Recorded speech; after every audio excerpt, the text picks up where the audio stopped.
कल्पना कीजिए आप सड़क पर ड्राइव कर रहे हो और अचानक सामने एक जोरदार कार एक्सीडेंट हो जाता है। धुआं निकल रहा है, कोई चीख रहा है, कोई खून से लथपथ बेहोश पड़ा है और आपके पास सिर्फ 5 मिनट है। गलत कदम उठाया तो जान जा सकती है और सही कदम उठाया तो आप किसी की ज़िंदगी बचा सकते हो। आज इस वीडियो में मैं आपको बताऊंगा कार एक्सीडेंट के शिकार व्यक्ति की पहली 5 मिनट की देखभाल कैसे करनी है। वीडियो अंत तक ज़रूर देखना क्योंकि ये ज्ञान कभी भी आपके या आपके परिवार के काम आ सकता है। This is doctor Harsh, your friend in the white coat. Car accident होते ही ज़्यादातर लोग घबरा जाते हैं। कुछ लोग तुरंत भीड़ लगा देते हैं, कोई चिल्लाने लगता है, कोई फोटो खींचने लगता है। सबसे आम और सबसे खतरनाक गलती ये होती है कि लोग बिना सोचे समझे पानी, चाय या कोई भी तरल पदार्थ मरीज को पिला देते हैं। ये बहुत बड़ी गलती है। अगर मरीज के गले, छाती या फिर पेट में चोट है तो पानी पिलाने से सिचुएशन और बिगड़ सकती है, उल्टी हो सकती है और वो उल्टी सांस की नली में चले जाने का खतरा बढ़ जाता है। दूसरी सबसे बड़ी गलती ये होती है कि लोग मरीज को तुरंत उठाने, बैठाने या फिर खींचने लगते हैं। कार एक्सीडेंट में नेक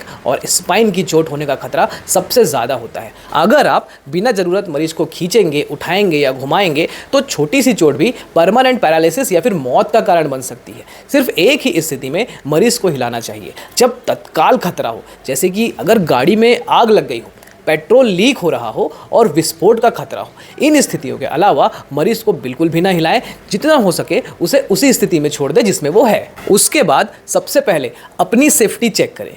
कार एक्सीडेंट की स्थिति में सबसे महत्वपूर्ण नियम ये है कि आपको अपनी सेफ्टी पहले देखनी है। अगर आप खुद घायल हो गए या फिर खतरे में आ गए तो ना तो खुद की मदद कर पाएंगे और ना ही किसी और की। इसलिए तुरंत ये चेक करें आसपास कहीं आग तो नहीं लग रही है, पेट्रोल या डीजल लीक तो नहीं हो रहा है, कोई तार टूट कर गिरा तो नहीं है या फिर ट्रैफिक की गाड़ियां कहीं तेजी से तो नहीं आ रही है, कोई ब्रोकन ग्लास या फिर शार्प चीज़ें चारों तरफ बिखरी तो नहीं है। अगर कोई खतरा दिख रहा है तो पहले खुद को सुरक्षित जगह पर ले जाएं। सेफ्टी सुरक्षित करने के बाद अपनी गाड़ी को सड़क के किनारे लगा दें ताकि दूसरी गाड़ियां आसानी से गुजर सके और वार्निंग लाइट्स तुरंत ऑन कर दें। याद रखें, आप सुरक्षित रहेंगे तभी किसी की मदद कर पाएंगे। घबराहट में अगर आप बीच सड़क पर खड़े हो गए तो खुद भी एक्सीडेंट का शिकार बन सकते हैं। अब अगला और बहुत महत्वपूर्ण स्टेप है तुरंत मदद बुलाना।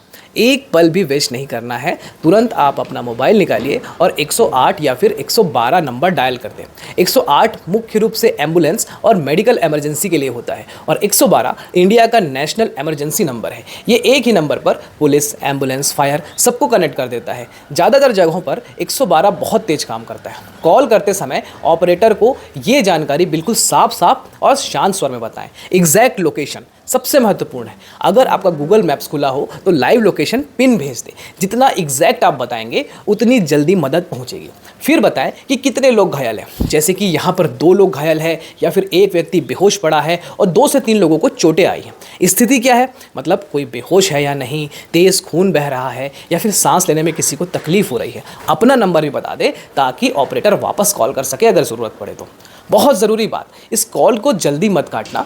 कई बार ऑपरेटर आपको फ़ोन पर ही स्टेप बाय स्टेप बता सकता है कि जब तक एम्बुलेंस ना पहुंचे। इसलिए शांत रहें, फ़ोन को कान से लगाए रखें और ऑपरेटर की बात को ध्यान से सुनें। दोनों नंबर ट्राई करें अगर एक बिजी हो। आजकल ज़्यादातर जगहों पर ये नंबर अच्छे से काम करते हैं। एक छोटी सी टिप, अपने फ़ोन में 108 और 112 नंबर को पहले से सेव कर लें और इमरजेंसी कॉन्टैक्ट में भी ऐड कर लें। रात में हाईवे या फिर सिग्नल कम हो तो भी ये नंबर अक्सर काम आते हैं। दोस्तों, अब मान लीजिए सेफ्टी चेक कर लिया और मदद के लिए कॉल भी कर दी। अब विक्टिम के पास आकर सबसे पहले ये देखना है कि व्यक्ति होश में है या नहीं। तो रिस्पॉन्स चेक करें। विक्टिम के पास घुटनों के बल बैठ जाएं ताकि आपका चेहरा उसके चेहरे के पास हो। ज़ोर से साफ आवाज़ में बोले, आप ठीक हैं, सुन रहे हैं। अगर जवाब ना आए तो कंधे पर हल्के से टैप करें 2 से 3 बार। बहुत ज़ोर से हिलाए नहीं, सिर्फ हल्का सा टैप करना काफ़ी है। अगर व्यक्ति बोलता है, आँख खोलता है या कोई हलचल करता है तो मतलब वो कॉन्शियस है। आप उसे रियश्योरेंस दें कि चिंता मत कीजिए, मदद आ रही है और उसकी हालात पर नज़र रखते रहें। अगर कोई जवाब नहीं आता, आंखें नहीं खुलती और टैप करने पर भी व्यक्ति कोई रिएक्शन नहीं देता तो समझ लीजिए कि वो अनकॉन्शियस या फिर बेहोश है।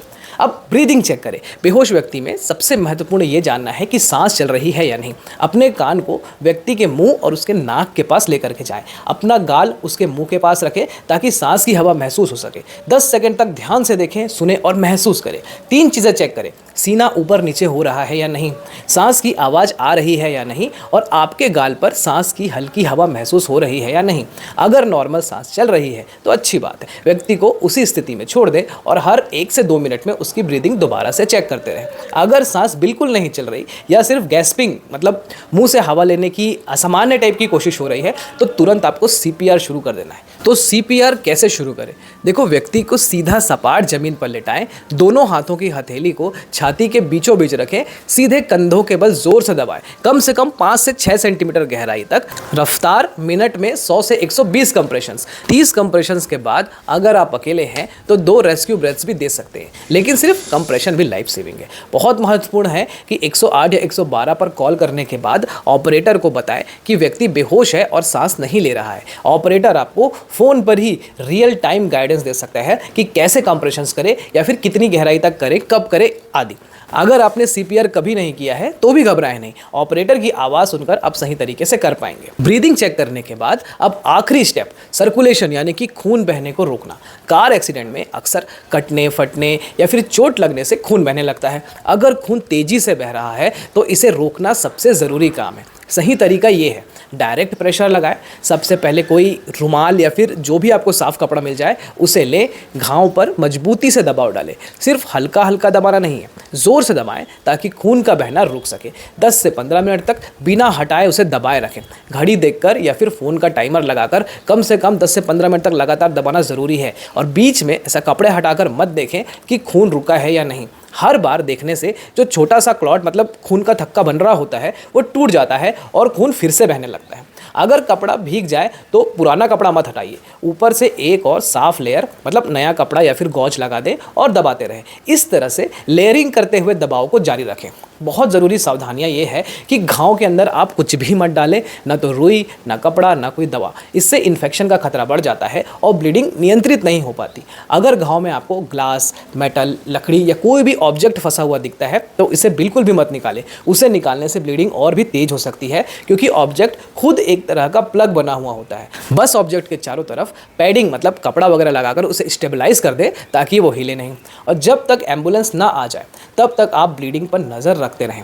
अगर 15 मिनट बाद भी खून तेजी से बह रहा हो तो ऑपरेटर को ज़रूर बताएं। एक बात हमेशा याद रखें, अगर एक्सीडेंट के बाद आपको ये साइंस दिख रहे हैं, तेज़ ब्लीडिंग मतलब खून बहुत तेज़ी से बह रहा हो, सांस लेने में दिक्कत या सांस बिल्कुल भी नहीं आ रही हो, या फिर मरीज बेहोश हो, तो ये कोई छोटी बात नहीं है। ये सीधे सीधे लाइफ थ्रेटनिंग इमरजेंसी है। यह वो स्थिति है जहां हर सेकंड मायने रखता है। यहाँ आपकी एक सही या फिर गलत एक्शन भी किसी की ज़िंदगी और मौत के बीच का फ़र्क बन सकता है। इसलिए कहते हैं एक्सीडेंट के बाद के पहले 5 मिनट सबसे ज़्यादा क्रूशियल होते हैं। इन 5 मिनट में अगर आपने सही स्टेप्स फॉलो किए तो मरीज के सर्वाइवल के चांसेस कई गुना तक बढ़ जाते हैं, और अगर आपने गलती कर दी तो हालत और बिगड़ सकती है। तो ऐसे समय में आपको क्या करना है? घबराना नहीं है, भीड़ नहीं लगानी है और बिना सोचे समझे कुछ भी नहीं करना है, बल्कि सही और कंट्रोल्ड तरीके से एक्शन लेना है। याद रखिए, एक्सीडेंट में इंजरी सिर्फ बाहर नहीं होती, अंदर भी सीरियस डैमेज हो सकता है जो हमें तुरंत दिखाई नहीं देता। इसलिए हर कदम सोच समझकर उठाना ज़रूरी है। इसीलिए ये जानकारी सिर्फ अपने तक मत रखिए। अभी इस वीडियो को हर ड्राइवर, हर फैमिली ग्रुप और हर उस इंसान तक भेजिए जो सड़क पर निकलता है, क्योंकि एक्सीडेंट कभी भी और किसी के भी साथ हो सकता है, लेकिन सही नॉलेज किसी की जान बचा सकती है। तो अगर आपको ये वीडियो पसंद आई है तो इस वीडियो को लाइक कीजिए, चैनल को सब्सक्राइब कीजिए और ऐसे ही कंटेंट के लिए देखते रहिए द प्रिवेंशन एक्सपर्ट।